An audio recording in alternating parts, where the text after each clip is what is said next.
Good evening, ladies and gentlemen. This is BGG with Dinar Updates, and we have with us, or having this call, we're going to do the DU news call with the DU Facebook crew. Before we get going, I want to make sure that I am careful to thank everyone on Dinar Updates who makes it the website that it is. We could never do it without you, our folks who help, who bring news, who do all that. It's just amazing, the broad base of effort from every corner. And even last night I got an email. Somebody said, "Hey, is there some way I can help?" And I said, I pointed them in a couple of different directions, and I thanked them. And I said, that's what makes DU what it is folks like you just pitching in every day. So appreciate it. The call for tonight is for the evening of January 5th. And with all that, and having thanked everyone on the website who does what they do, we appreciate you guys. Thanks to Dinar Recaps, to IQD Calls, all the other people who advertise our calls. Thanks, everybody. Appreciate it. I'm going to hand this over to Pat, and he's going to take it away. Pat, it's all yours. Thank you. Thanks, BGG. Good evening, folks. Again, welcome to our news time, January 5th, 2017. First news time back off a break. I hope everyone enjoyed what break they had. I got to spend so much thankful for the time with my son. I got to, get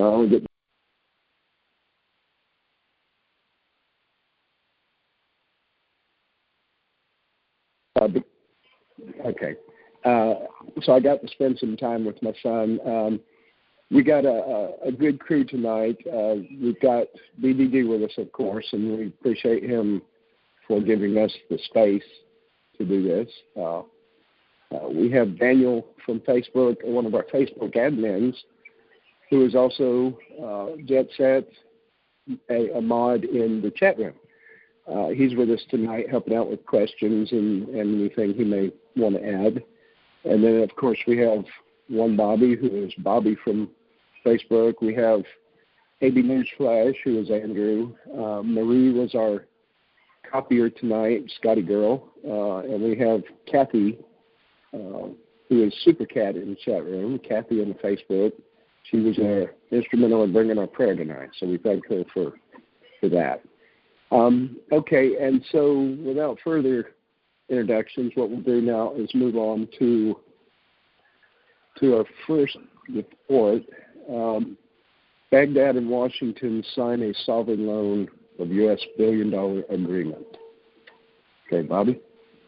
This had to be the article of the day. It came out early in the morning, and it's been getting a lot of play all day, and rightfully so. This was the guarantee that the United States offered them a while back that they passed on in the beginning. They're ready to go now, which shows that Iraq has taken steps to ensure that they got the go-ahead from the U.S. for the guarantee. I like the sentence in there or the quote, that as a first step in the process, that would allow Iraq to a greater opportunity to enter international capital markets.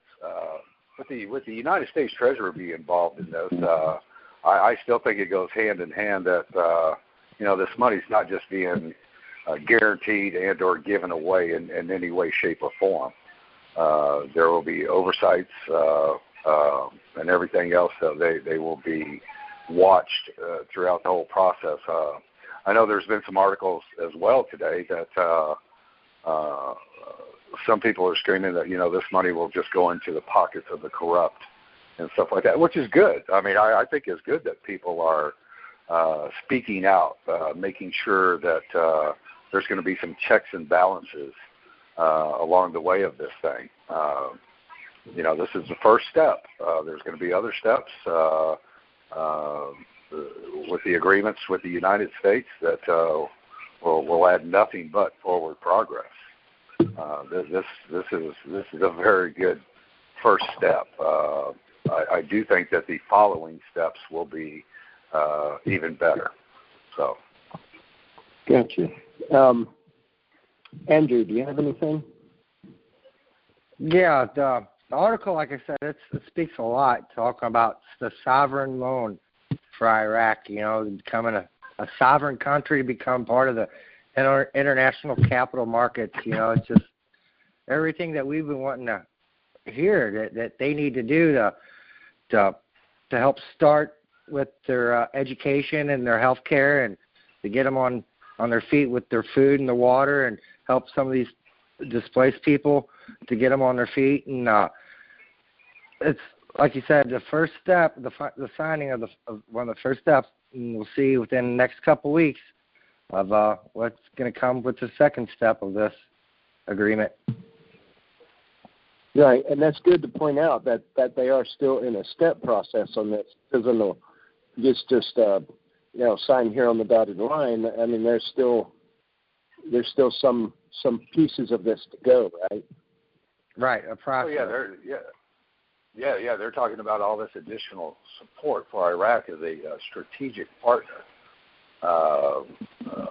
So yeah, this is the first step in getting the approval from the United States was big, because there was no approval months ago. No. Yeah. So now that they have the approval, that's done, and let's see what these following steps are. So this is although it may not be the magic RV ball wrapped up, it's still a good, positive, forward-looking report.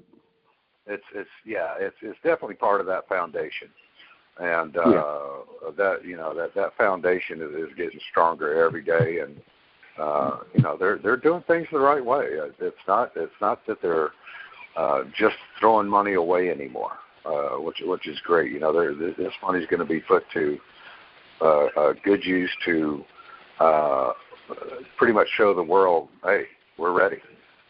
Let's do this. We're you can deal with us and on a fair and balanced basis, and we're ready to be an economic giant. They're trying to build confidence. By the way, can you hear me pretty good? Yeah, you're fine. Okay. They're trying to build confidence, with the man in the street, and likewise with the international community, to say, hey, pointing back to the budget, we're going to do what we said we're going to do. And the only way we can prove that is by the action, Action speak. Right? There you go. Because they can talk, talk is great, but, everybody likes the action. And obviously it's impressed enough people to get that far with it. You see what I'm saying? Yeah. And Pat, there were steps taken in between the non-guarantee to the okay, let's go forward with this. So there were steps taken in there that obviously our country had doubts about, and that those were fixed. And it's like anything they're doing now. There's doubt, and then when their actions speak, then they press forward. This is all new to everybody, whether it be in Iraq or the United States, of getting these guys up and running. So this is obviously a very big article along that process, but it also shows that they took steps within that process to tighten their ship, and got the full support of the United States to go forward with this. Well, some people question whether it was the biggest loan and those kinds of things. I don't know that even matters. Suffice to say, it was an important enough. It's important enough to merit. So whether it's the biggest or whatever is pretty irrelevant. Yeah. From what we were talking about, some of the discussion on Facebook today was, hinting that maybe it was the biggest one, which I don't think so, but I don't think it matters either. So I'm not going to split a hair over it. Exactly. Yeah, and on Facebook, there were some great comments and stuff like that, and even some people pointed out these steps that they're taking. So yeah, good stuff. Yeah. Just pointing out that there was some confusion or controversy, not controversy, some confusion about it. So okay, does anybody with us tonight, Daniel or BGG? Would you like to add anything to this discussion on this? No, I'm good. You're doing a great job. Thank you, though. Okay. So we'll move on to the next one, Bobby, if that's all right with you. Oh, yeah, that's fine. You betcha. Okay. Let's see what we got here on number 2. Bear with me, I got to scroll. This is the Iraqi Banking Forum, 3rd edition. We saw a report back at the tail end of December about it coming up for the first week or so of January. And so now this is a follow-up report, right? Yeah. This is the kickoff coming up that we heard back in December, and I think sometime in November as well. Just by the agenda, everything we see within these sessions has been discussed on Dinar updates in one way, shape, or form. When they just in the body of the article, we see the terms about openness to the international arena. We also see that the Iraqi banking sector is still making great strides to come into compliance with these international standards. Nobody said that this was going to be an overnight fix, but just by the articles that we've seen by the great researchers at Dinar Updates, the CDI is head and shoulders above previous actions that they've taken. You see every day talks about the CBI and the banking reforms that are taking place every day. So this conference is just verifying everything that we've seen through articles posted, discussions, and everything like that. One of the big sponsors and the participants in this conference is the Trade Bank of Iraq, and we know what the ties are to the Trade Bank of Iraq, whether it be Citibank or whomever. This is going to be a great session and conference, and it's going to be interesting to see what comes out of it, because obviously the CBI is making great strides. They're making strides enough to get in this conference, and not just get in the conference, but if you look at this at the items of each session, they're getting ready for big things. Well, I was going to point out a paragraph that the paragraph references the improvement in oil terms and economic reform that has recently kicked off, according to this. Now, people are going, what reforms? What's kicked off? Remember, a lot of gears. Anyway, I'm going to point out this paragraph. As these events unfold, the Central Bank of Iraq has been tirelessly carrying on with its systematic development of the banking sector and openness to the international arena. It has therefore adopted for the first time an ambitious 5-year plan, 16 to 20, defining the priorities of the bank and banking sector, of the bank and sector as a whole for the 5 upcoming years, while being at the same time keen on implementing international laws and procedure, countering money laundering, and fulfilling its compliance requirements. Right? In other words, what they were referring to was in the course of this the prices having come up a little bit, and the economic reforms that, according to this, have recently kicked off, and they're moving forward with the international compliance, the money laundering, all those things that us as investors want to hear. Yeah.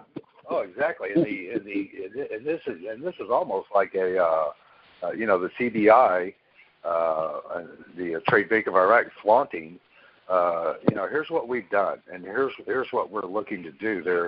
They're complying with international standards. They're getting within those standards, and when you get into the international market, it's not just say, okay, would you mind if we joined? No, you have to follow certain rules and regulations, transparency, audits, everything else. You can go back to the standby agreement. I swear by that thing. But there's going to be transparency and audits, and you have to conform or come into the international standards that everybody else does. Those standards offer protection for everybody concerned. So, this is them going to this conference and saying, here's who we are, here's who, here's where we were, here's where we are, here's where we're going. Yeah. And they've got 5 sessions. They've got 5 sessions that each have subjects that they're covering, and they're pretty comprehensive, for the big picture people. If you, in the news that we dropped off in the chat room, if you go through and look, session 1, session 2, session 3, and what's laid out for those sessions, the future of smart cards. I mean, that's one of them. Anyway, just out of curiosity, did that article come out yesterday, Bobby? Yeah, I think this came out yesterday, and because there was another article that came out yesterday that the title of the article said e-commerce flourished in Iraq despite the failure of the banking sector. So now they're addressing what the issue is, and that's with the banking sector, and that's what all this banking forum and all these meetings are going to be held towards. There you go. Session 4, electronic banking, session number 4. Yeah. So see, they're not going there saying, we're all screwed up still, but this is. You know what? They've obviously impressed the right people to be getting what they're getting at this point in time, and the forward movement, looking ahead to trying to get the budget. From the most recent report we saw within this month, bearing in mind all the stipulations about making sure there's no challenges to it, and a couple months, and it may even be April. I know people are jumping up and down, but nobody said it had to be that long. No, and you know what, Pat? And I'll throw this out there. And just feel free to comment on it. But they've got all these agendas set up on these sessions. They've made great progress in every part of that. They can't go there and say, the role of the smart card. Well, you know what? It's not going very well. Stuff like that. It's crazy how many people that they're putting on these smart cards just through the ministries. There was one out the other day about the rubber industry of all things that they're putting 19,000 of their employees on there. So they're going there with these within each session. The banks have moved. There. Yeah, of saying, hey, you know what? Look at what we've done, and look what we're doing. So all those things that are being talked about are being and or have been addressed already. Well, Andrew pointed out, a good point that even though, for obvious reasons, the banking sector is not doing as good as it could do under other circumstances, the e-commerce thing is really catching on, and that's something that's going to need to be part of their thinking as we go too. Those things that they're getting used to, moving from the abacus to Cat 5 cable being laid out in the Gulf. This is part of this that's going to have to get in their psychology too. You know what I'm saying? They're going to have to see this as an option and a good option. Well, and I also think we moved beyond the point of the CBI being corrupt and everything like that through their auctions and this, that, and the other thing. You know, we've already discussed through other our calls and the Tuesday night team of you know, the purpose of the auction. Is it absolutely spotless? No, it's not spotless, but it does serve a purpose. Now, Sure. if you take that out of the equation and just look at what the CBI itself has done within the banking sector and the reforms that they've pushed forward, I mean, it says it right there, you know, that the strides that they've made. So the CBI, for some of the bad press they get in our forums, they, you know, this says it all right here, you know, that they've made great strides, and we see great strides being made every day from all the researchers bringing stuff in, whether it be in the forums or on Facebook. The CDI is doing a bang-up job, in my opinion.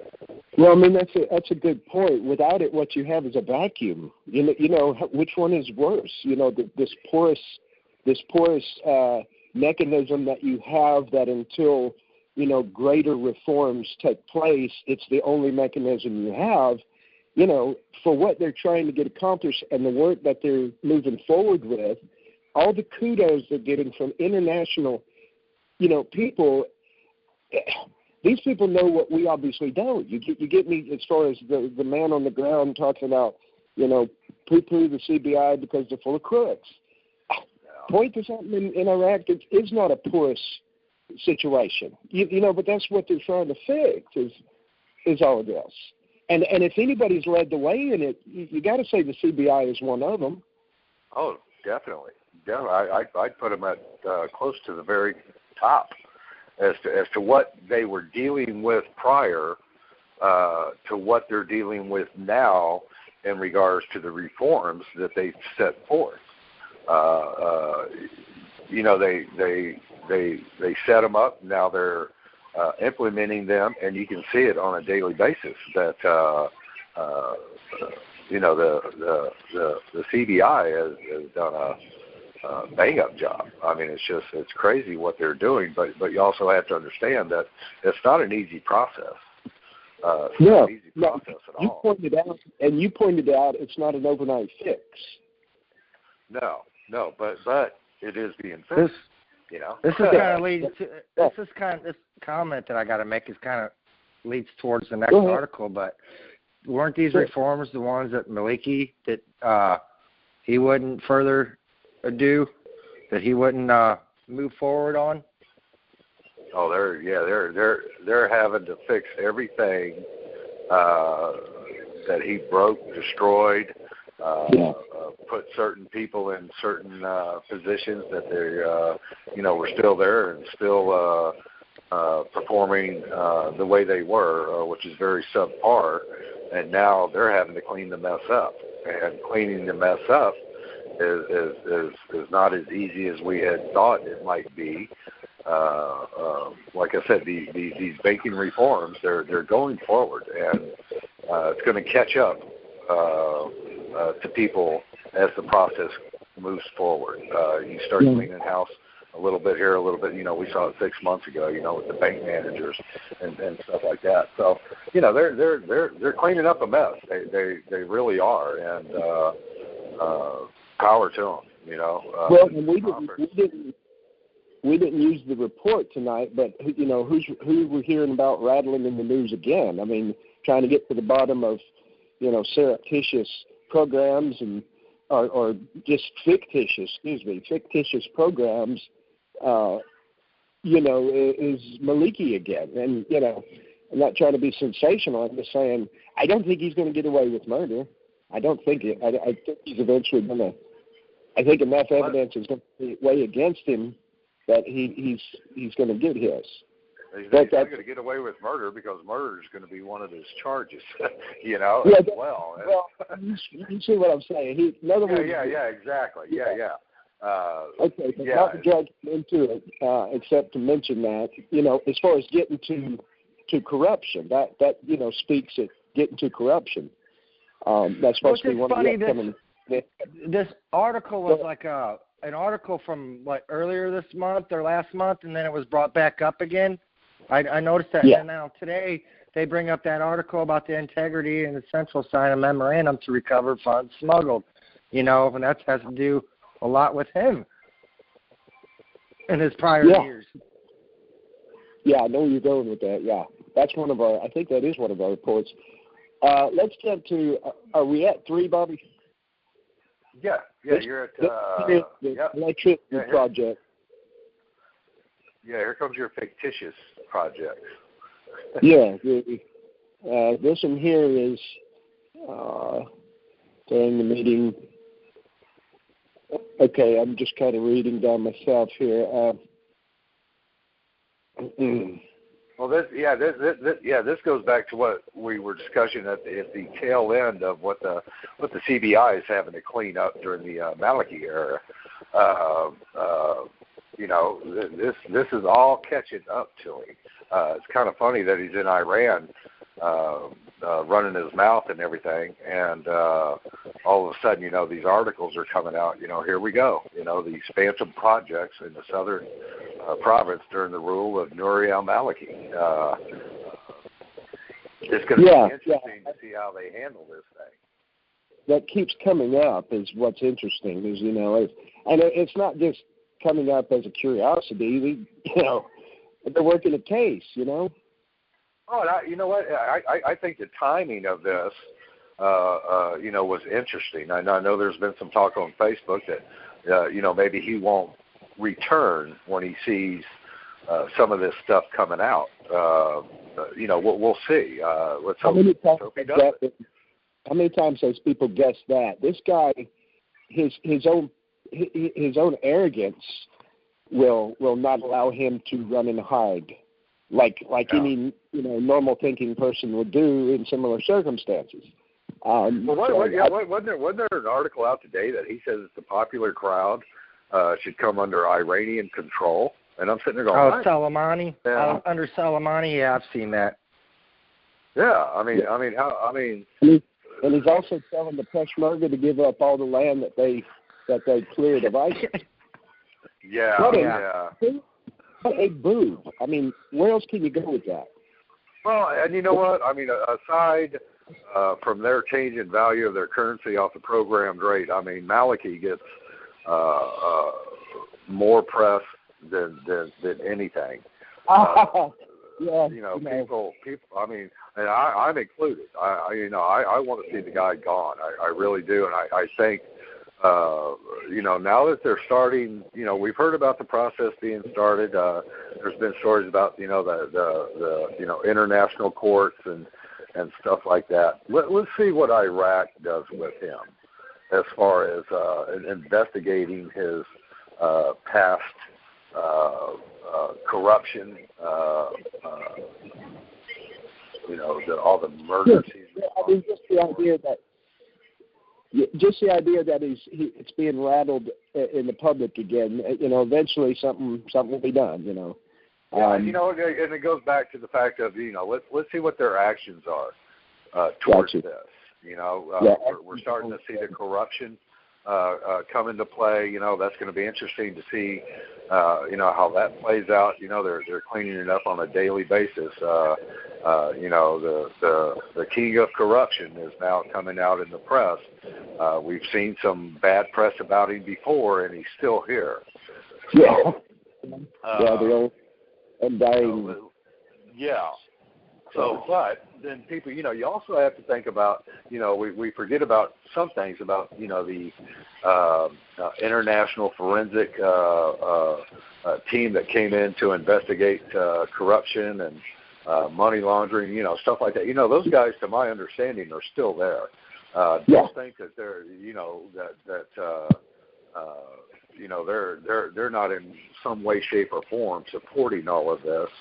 And, it's going to come to a head. It has to. There's too much out there against him, against his cronies, and everything like that. And I like to think back about these international agencies that were called in months and months ago. They are providing assistance, and all the tools for Iraq to go forward with this. Anytime it's in the press, it's in the press. But like I said, let's see what their actions are, in regards to this. It's going to be interesting to see when he comes back from Iran, to see how he's received. We're talking about a national settlement document of, let's pat each other on the back and blah, blah, blah, when he's over there spouting stuff off over in Iran. Let's see what happens when he comes back. It'll be interesting. Will he have to answer to all this stuff, or will they just go status quo? We'll see. Yeah. Bear with me. I'm just flashing over real quick. Somebody's telling me the access code is incorrect, so let me fix that. It's kind of late, but I can still fix it. Edit. Okay, Bobby, do you remember the next post we had coming up, or did Andrew have anything that he wanted to throw into the tail end of that one? Well, when it comes to Maliki, I don't think there's something that we don't have to worry about him. I mean, just from what Abadi's been doing. There's a poll that come out. He was the most influential figure in the Middle East. I mean, he was the number one. So I think what he's doing, I think everybody sees that and the world sees that. And the years of Maliki are done and over with. Well, and you know what, Andrew, that's a good point. But, people also have to understand that this guy does wield power. He still has some power. If not, then why is he still there? The question is, will all that power be slowly peeled away from him? And then you get to a certain point to where he doesn't have the power that he has, whether it be from his cronies, militias, or whatever. Those have been pretty much, that's why it surprised me when he said that the popular crowd should come under Iranian control. To my knowledge, they're underneath the Prime Minister Abadi's control. They are. Not Iran. How many times can Abadi get his feet stepped on, and how many times will he allow it? It's just a matter of time to where he's playing his game of chess, and he'll have checkmate. Yeah, and I personally think that there's peeling the power away from him a little bit at a time, and then it'll be time to act. We'll just have to wait and see. Good stuff. Right. That's article number 3, and we really went further down that trail than I had intended. But that's what I say. You know what? If you mention Maliki, it just takes on a world. It lives and breathes. So we were past article 3. Were we on 4? Just starting 4, Pat. Okay, this is the Iraq-Kuwait Marine Optical Cable Project expands and links the Gulf and Kuwait by Iraq. So this is that communications upgrade that we were talking about, and them getting fiber optic cables. Yeah, crazy stuff, isn't it? Just the headline of linking the Gulf and Kuwait by Iraq. I mean, they're going to link it all together. Couple this with all the e-commerce, Dinar, smart card application, blah blah blah, and we're getting wired. We're getting wired to the Middle East and the world. Once you're wired up and ready to go, then that opens up the floodgates to everything. Weren't we talking about they were upgrading to a thing called Li-Fi instead of Wi-Fi? Also, where it was like it carry 100 times the load of regular Wi-Fi. Kathy pointed out, that we need to go to Iraq to get a good internet connection, obviously, because they're getting all this whiz-bang high-end technology stuff. All you got to do is watch these reports on a day-to-day basis, and you're amazed at, and when we started watching this Dinar, these people were still on Abacus, and chalkboards. I mean, I'm amazed. I'm a big picture guy. I am amazed. Every day is new. Every day is way past where people told us a long time ago, oh, we had to be here, we had to go there, this stuff, just watch the action on the ground. That's the best thing. Please, and to those people who, come into Facebook and you've been 19 other places, please leave that stuff at the door. Come in here and watch what's being reported. Don't bring guesswork with you. I mean, we all have an amount of guesswork, but some of the stuff is out there on the dark side of Mars. And when you're on Facebook, you're liable to be challenged on the information, and that's not to be negative or bad or mean. Yeah, it's supposed to be a learning experience, and so if you bring in avocados are significant to the RV, I may ask you to prove that. So anyway, go ahead, Bobby. Yeah. No, I completely agree with that. I like this, where they're going with this optic cable project and stuff like that. Once Iraq is wired, it's not only for their internet usage. This is going to be throughout all the state agencies, private sector, blah blah blah. But it, excuse me, it also it's a trail. When you do an electronic transfer, when monies are deposited electronically, and you're dealing all of it, electronic, it leaves a trail. This is going to be so much easier for them instead of writing little notes on paper and stuff like that, to where you can just eat it and the evidence is gone. This leaves a trail as far as if you go back to the standby agreements and stuff like that, there's a lot of stuff in there about audit and transparency and stuff like that. All this electronic stuff is leading to a variety of what's going to happen in the Iraqi, everyday life. Like I said, it's just a better way of them to keep track of what they're doing and what other people are doing with their money, through the ministries and stuff like that. If it's electronic, it's a trail. Just like when you do something stupid on social media, it catches up to you. It catches up to you, and it's going to be the same thing with this. Once everything's electronic and stuff like that, the tracking will be a lot easier for everybody, and it's going to come into play, like I said, on all these audits and oversight. It's going to be a lot. Yeah, it has transparency.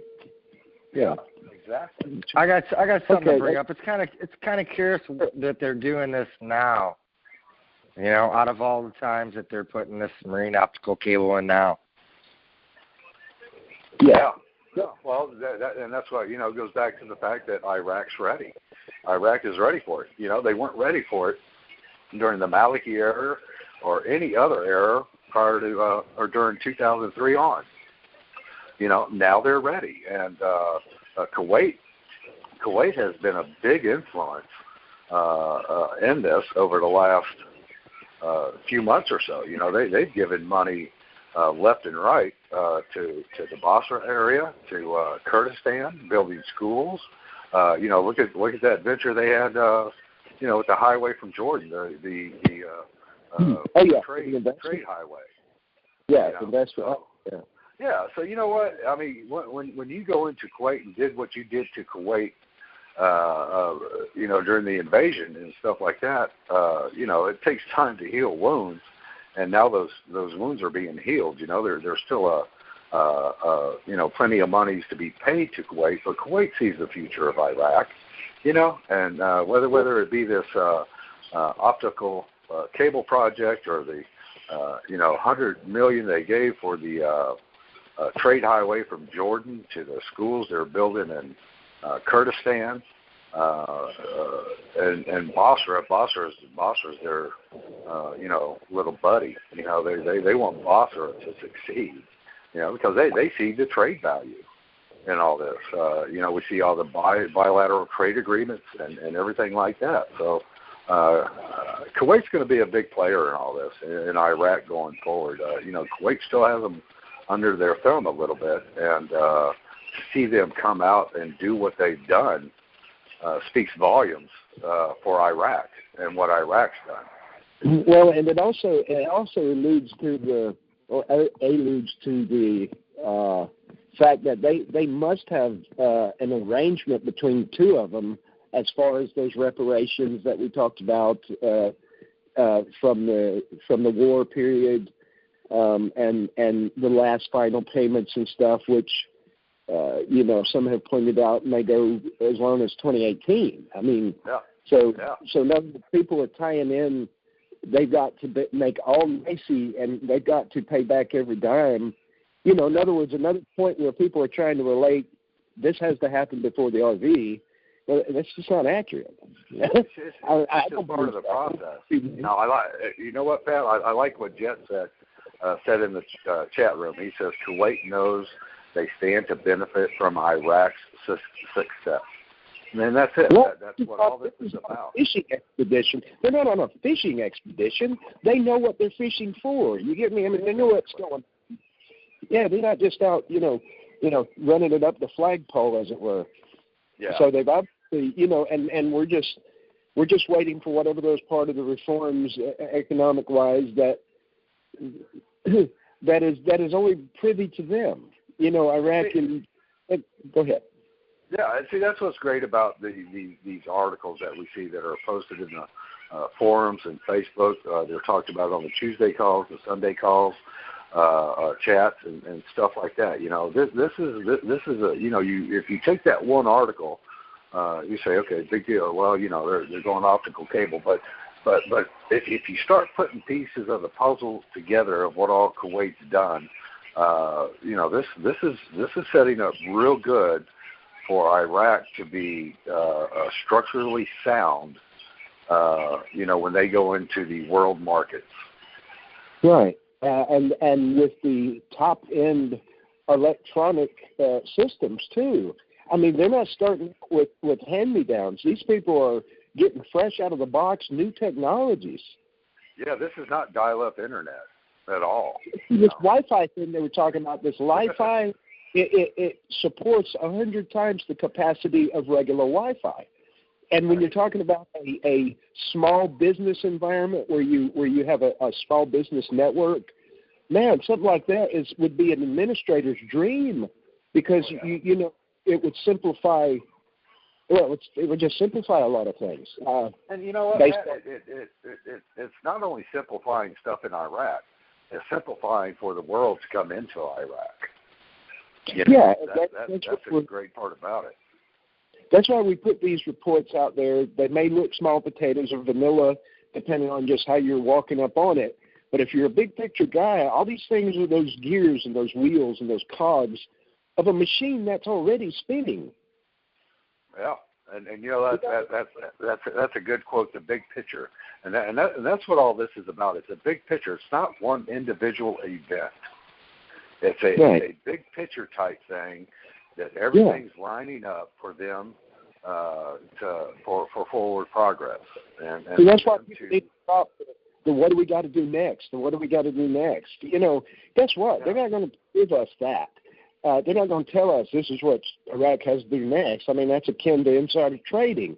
But what we can watch is the forward progress we see now, knowing that obviously these criteria are being checked off. You get me? We haven't seen the negative part of that. We haven't seen, the IMF has problems now, and they're going to put, some kind of a, time out to. You get me? There's no negative. Yeah. Here's what SRW says. He says, citizens and customers can trade by way of internet, which is becoming the way of the future. Also, banking can happen by the way of the internet. Just a few examples of new technology. There you go. This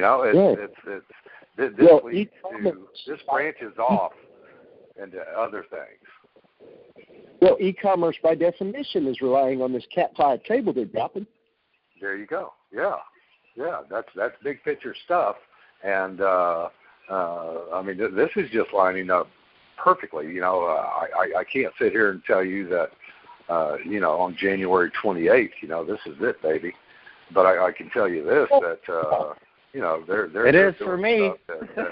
That window of opportunity, that window of opportunity is being raised, and that opportunity is getting greater and greater every day, in my opinion. Okay, what I'm going to do, Andrew, do you have anything that you can add to this, like when the RV may happen? Do you have any insight into that? Well, you said the 28th of January. That'd be a good day, 'cause that's when I turned 42. No, let's not even play with that. So, you got anything?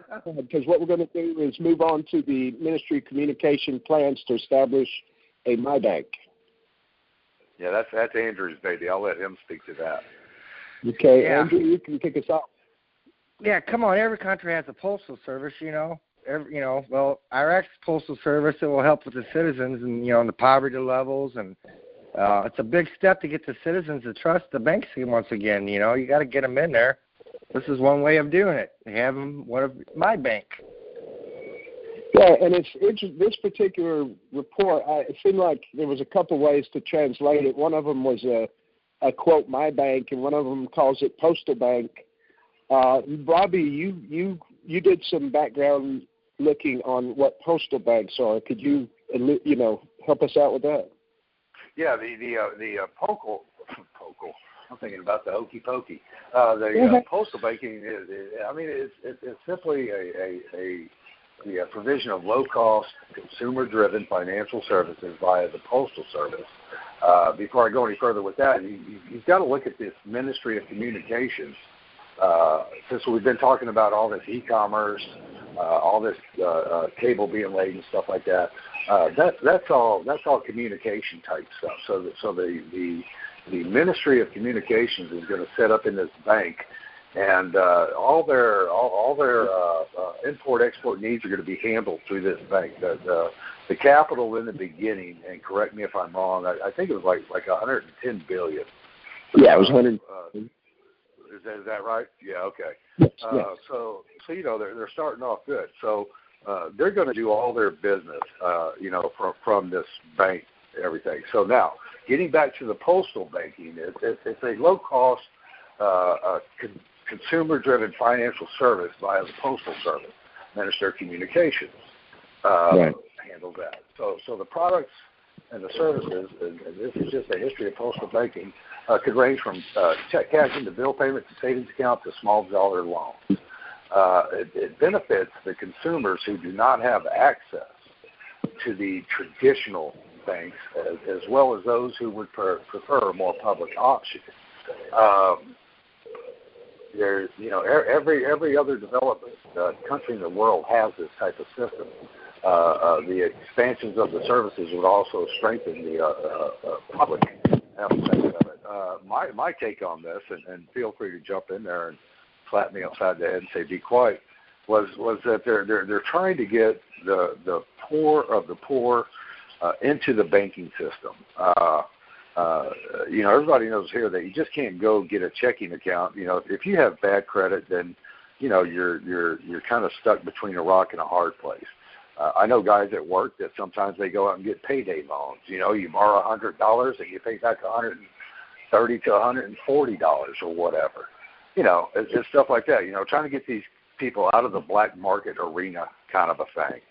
And get them and work with them. Let's say a family needs to go in there and they need to borrow $100, from the bank, and the bank looks at them and you go do that here if you're the poor, and they just escort you out. This they will take them on an individual basis.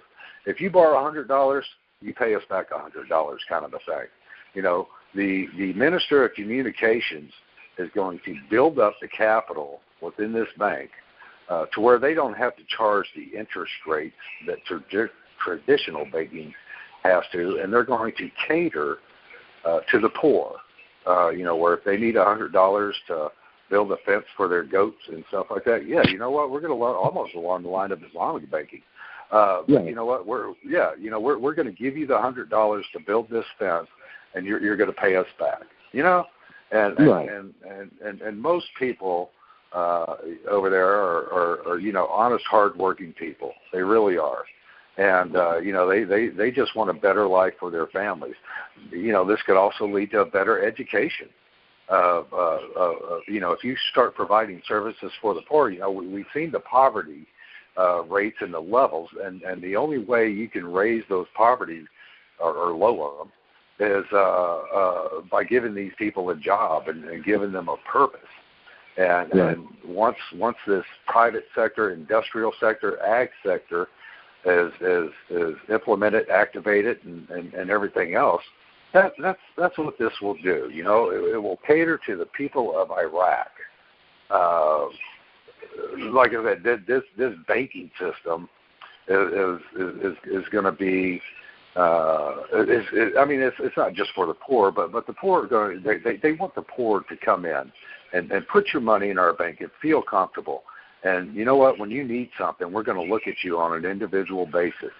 Not that you're poor, not that you only have 3 goats to your name or whatever. But you know what? You've got a family to support, and we're that's what we're going to do. The outside or side stuff comes from just think about the funds that the Ministry of Communications is going to be taking in from taxes, off of all this internet, e-commerce, stuff like that. The capital in this bank, in my opinion, is going to be outrageous. And it's going to afford them the opportunity to cater to the poor. They're going to deal with them on a human type basis. And the name of this company would be the General Company for Post and Savings. That's the company that the COM is putting forward. That's going to work in conjunction with the Ministry of Communications. Is that correct? Yeah. Okay. Yeah, that's where they're going to do their business of the self-fund, getting away from the self-funding, and all this is where they're going to do business from. There you go. So what they're doing is becoming, in a way, a savings and loan, like a captive bank to a corporation, maybe. Yeah. Maybe not quite, because the Ministry of Communications is not a corporation. But I guess what I'm trying to say is this will work in conjunction with, because what it sounds like. It sounds like they might, for instance, people paying their bills online, paying their phone bills and everything online and whatnot. But I could be just off the page on that one. No, and you know what? I'm taking this postal service bank off the history of what it is. It's not something that Iraq just thought about and said, you know what, this is what we're going to call it. There's a history to everything they're doing as far as the banking system. This is not stuff that Iraq has just thought of, and the international community is going, wow, look what they're doing. No, they're following the international community and what they're doing. They mentioned this is a similar service that's provided in developed and undeveloped countries. Undeveloped, and see, that's another thing. In the undeveloped countries, that's they're catering to the poor. They're not charging them an interest rate that they cannot afford. They're trying to get the low man on the fucking pole to have confidence in the system, then you might come up with something akin to a savings and loan, whereby if you don't have the collateral or the wherewithal to go through normal channels, this is an alternative, kind of like the company store. You know what I'm saying? The company store is what it's kind of turning into, where you go in, and whatever their rate of interest or not. But you're saying the understanding is this is to cater to the lower common denominators. Yeah, Now there was an article in the there's been a few articles on this one thing, but there was something that mentioned the poor. That's what got me to thinking about this postal service. So I went and did a little research on the Postal Service, and it's been around forever. But one of the aspects was just that, you know, and I'm just talking about one aspect of it. I'm not talking about the complete reason of why they're doing this. You know, the big reason is for the Ministry of Communications to set up shop and handle their imports, exports. I'm just saying that this could be one little facet of it that you know, that's the history of postal banking, is to cater to every citizen, yet, you know, also trying to get the outlying people who aren't in the big cities and stuff like that, you know, to get them to come into the bank and work with them. You know, who's to say that, you know, they can't be part of the agricultural sector? You know, you got a family out there, the bank looks at them and says, you know what, why don't we get you into farming? You know, kind of a thing. You know, we're going to set you up and help you, and lift you up to where your family can get a you know, decent education and stuff like that. You know, I kind of went off the thing on that, but yeah, I'm done.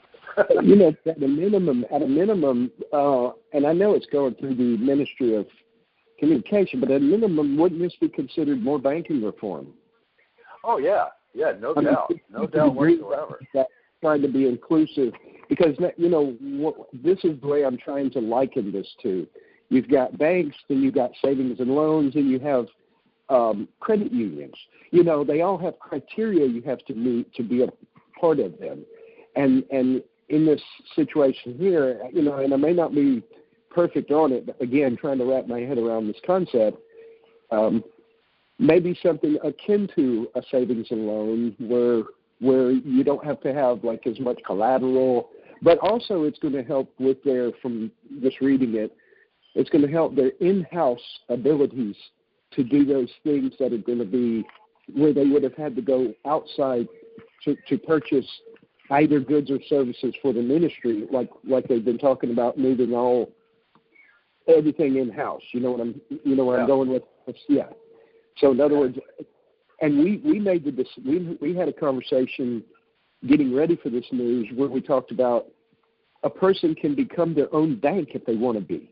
You know, you got to know and follow the right rules, but an individual can become a bank. And say, so for instance, you've got a small business who can't quite get it qualify with a regular bank. Well, you know, at maybe a mildly elevated interest rate or however it works, you would have to research how that works. But you are the bank for this entity that can't go the normal route. Now, of course, you take a little bit of risk with that, but, you know, there's got to be mechanisms that help with that too. And again, this is just me spitballing, trying to get my head around the concept of the postal bank. Yeah, and you know what? That's why I say, you know, it's going to be interesting to see where they go with this. Will we see it? I don't know, but like I said, if you take the history of the Postal Service banking, you know, how it was drawn up and the mechanics of it, that's what it is. I don't see where Iraq would differ from that. You know, if they're trying to get into the international standards and stuff like that, every country has it. Why not? In other words, why would it be called that and work a different way is what you're getting at. Yeah, exactly. Why would you call it a brown pony if it's a purple dog? Yeah, I've done that before. Andrew, yeah, but we're not talking about your off-work habits here. Yeah. Andrew, I'm working on that too. Andrew, do you better? That's okay. Yeah. I've gotten worse. Even worse. Well, we might not need to hear that part, but have you got anything? Yeah, about the only one we didn't cover tonight was the GE. I don't know if we covered that. That had an interesting spin to it. If we've got 10 minutes, if we can cover that. If not, then we can cover it some other time. Well, we're on that timeline, and I did see it and wonder, I don't remember talking about it. We can do something about it in a 5-10 minute span. Yeah. If you don't mind, because I found it real interesting. I mean, you know, obviously, GE. I apologize, I missed it. Pardon the mechanic. Oh, no. That's okay. They've been coming into Iraq. We've seen reports of it. Anytime you bring GE, things are going to happen. Now it's happening. I thought the tail end of that report, when it talked about the, don't laugh at me if I mispronounce it, desalination project. I have a hard time with that in aluminum. But anyway, that's part of this project, where you take salt water and it becomes fresh water. Pretty expensive deal. But GE is GE. We know what they're about.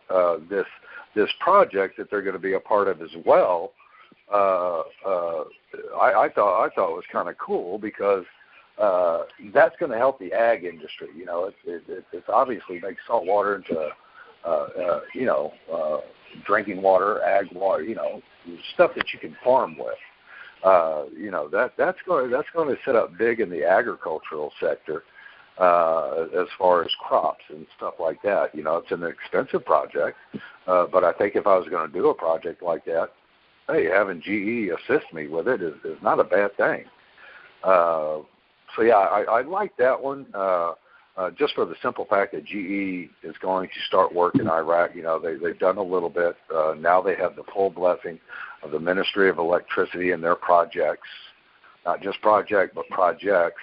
And this desalination project is, I thought it was big as far as the ag sector is concerned. More of a big picture type thing, Yeah, the agriculture sector can definitely benefit from the desalination system. And you know what, Pat? In the budget, they talked about activating the private, the industrial, and the ag sector. The ag sector can stand up proud against the other two. Here we are. Was the leader in agricultural products. Yeah, and I think this project with GE is great, big picture type news. Agriculture will bring in a lot of non-oil type revenue. It will feed the region and the people of Iraq. So I've always been a big ag guy because that's where the people of Iraq will get their hands dirty and produce something that they can be proud of. Well, for instance, all the rice that's been coming in, it's been being imported, but it's coming in, tons of it rotten. If this stuff grown a little closer to home, I don't care if it's coming from Jordan, it can't seem to make it across the border without growing mold. Boy, you know what, Pat? What a great point that was, because you saw today in the cement industry that they stopped importing of cement, which was really faulty. Their Iraq's cement stands up heads and shoulders above anybody's in the region. Just from past articles I've read. So to stop those imports of the bad rice, the bad fruit. Now the bats are just the cement in general, and now they're going to start producing their own stuff. And it's the same thing with the ag sector. They're going to start producing foods that people through the Middle East will want. People worldwide will want, their dates and stuff like that.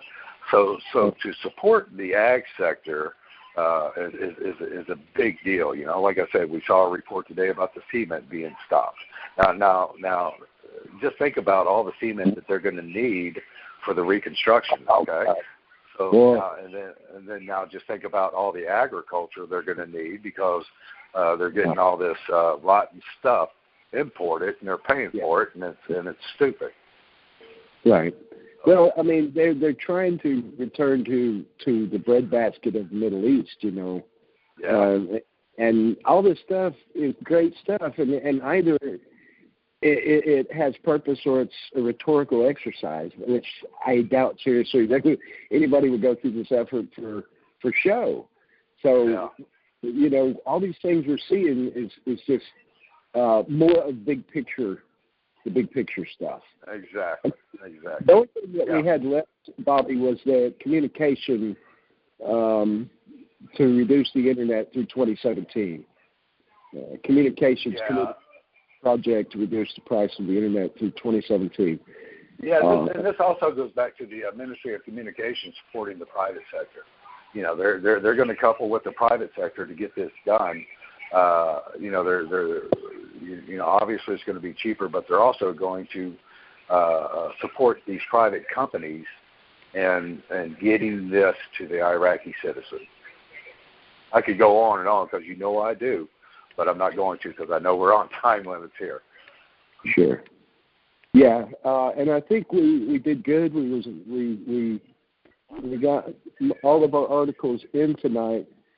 Andrew, do you have anything that you would like to add? No, I think we got pretty much everything that we put on in the room. Just a lot of good stuff going on in Iraq. They're just moving ahead one foot at a time, and it just seems like it's just, like you said, all gears are turning. Just there you go. Good stuff. If it hadn't been for Bobby, I'd give you more time to talk, but you know. I'm sorry. You know what? I get to talking, and I didn't spill my drink tonight or anything. So, I just rambled on and on.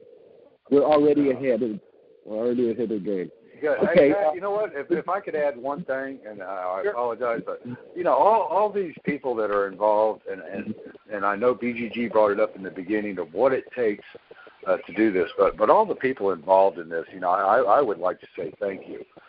You know, from the copiers, I do it, and I know that it's time consuming, but it's beneficial to the site. But the researchers, you know, whether it be the people in the forums, the loops, Mad Scout, Ramella, anybody who adds to the forums on the main site, but also the people of Facebook, the Julians, Sherry, Joseph, Howard.